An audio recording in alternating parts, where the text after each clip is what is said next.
Check this out here. Rich Dad, Poor Dad, and according to this recommendation here is the best personal finance book of all time according to seller. Rich Dad, Book Dad.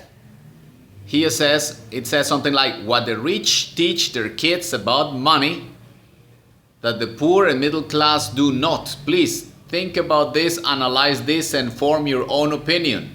And who is the writer? The author is Robert T. Kiyosaki. Hello to everyone here and thanks for your attention again. I hope that the audio is good because today I like to recommend from level A1, A2, B1, B2, and so on and so on and so on to get more and more of the listening. Brevemente en español para listening. Hagamos de cuenta que usted seleccionó 5 palabras como yo le dije que lo hiciera para el tema del audio. Entonces dijimos que sea la palabra buy, comprar. Entonces usted dice, yo compro una casa, I buy a house. Tú compras un carro, you buy a car. Él compra un celular, he buys a cell phone. Importante que tiene la palabra buy y la empieza a practicar. Recuerde que el hecho de que la sepa no quiere decir que automáticamente el cerebro la retiene, no. Es cuando la escribe y la practica más veces.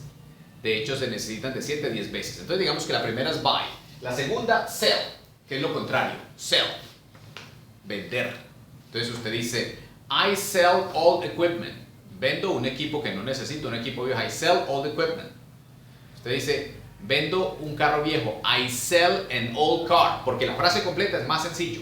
Entonces ya tiene 2. Buy y lo contrario, sell. Number 2. Number 3.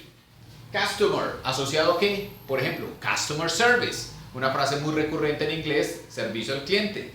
Customer service, number 3. 4. Almacén, store.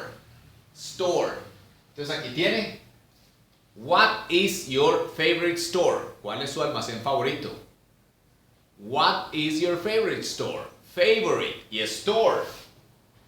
Number 5. Y la quinta es go shopping. Do you like to go shopping? ¿Le gusta ir de compras? Do you like to go shopping? Usted se toma la tarea de colocar toda la frase, yo le doy el vocabulario independiente nivel A1. Pero empieza a practicar colocando 5 palabras, 5 frases, 5 asociaciones. Si es nivel A1. Si es nivel A2, ya más en inglés, podría incluso entender todo esto. Do you have the budget to buy that gear? Hay 2 palabras en nivel A2 que no va a tener que utilizar. Ni budget ni gear, pero sí buy.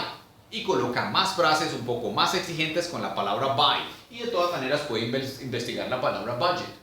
No es de nivel A2, pero usted la puede colocar. Budget, presupuesto, budget. Entonces ya tiene buy y budget. You got it? Y asimismo, otra palabra para nivel A2. Advantage y sell. Vender y ventaja. Advantage, ventaja, sell. Crea una frase. El reto suyo nivel A2. Wealth. Riqueza. Wealth. Y cliente. Customer. Then you write a third sentence. You practice. You think. You associate in level A2. Because you need to practice something different. And then you say here. Store and go shopping. I go shopping to that store, and then you put the name of the store. It's important that you use names, associations, places where you go. Create a whole story. Now if you are in level B1, now you can get the whole question, in this case the whole sentence. Check it out. Do you have the budget to buy that gear? Do you have the budget to buy that gear? And then you, B1, you write the answer. Yes, we have the budget to buy that gear because that gear is necessary for the company. Or number 2, you say, what is the advantage if you sell that gear? And then you answer, because we don't need that gear. The gear is old, right? That equipment, that gear. And then you combine advantage and sell in level B1. You continue, number 3. Is your wealth a synonym of a good customer or good customer service? Here is my sentence, but you can create your sentence, your question, your answer, your associations here. Number 4, can this store achieve better sales this month? This is a whole sentence, typical in many companies, right? And then you say, it's possible for you to understand this and combine and connect more and more words. Remember that B1 has to be more demanding for you, right? And number 5 is, can you go shopping or do you have to go to that appointment? And then you say, I can use synonyms, definitions, examples in the listening factor, but it's important for you that you say, okay, I like to have a challenge in here. Whenever you have a program, a video, or something where you listen to those words, you associate them, you connect them, you create your own story, level B1.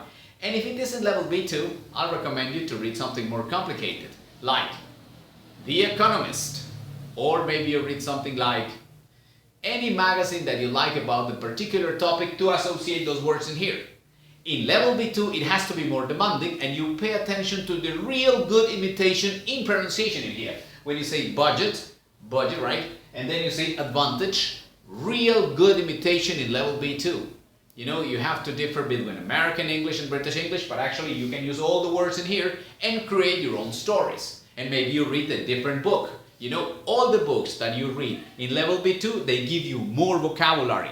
Final recommendation for you in level B2 for the listening part is, when you listen to a program, let's say CNN, let's say something like any particular program that speaks about financial terminology, maybe those words that you can identify, and each time more and more difficult for you. For you, it's important to have always a challenge, a listening challenge, something difficult. But when you listen to it, important that you write it down.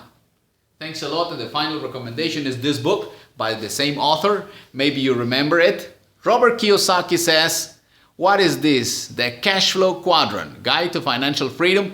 Good recommendation for level B2, you know? Thanks for your time and your attention. See you next time. Thank you.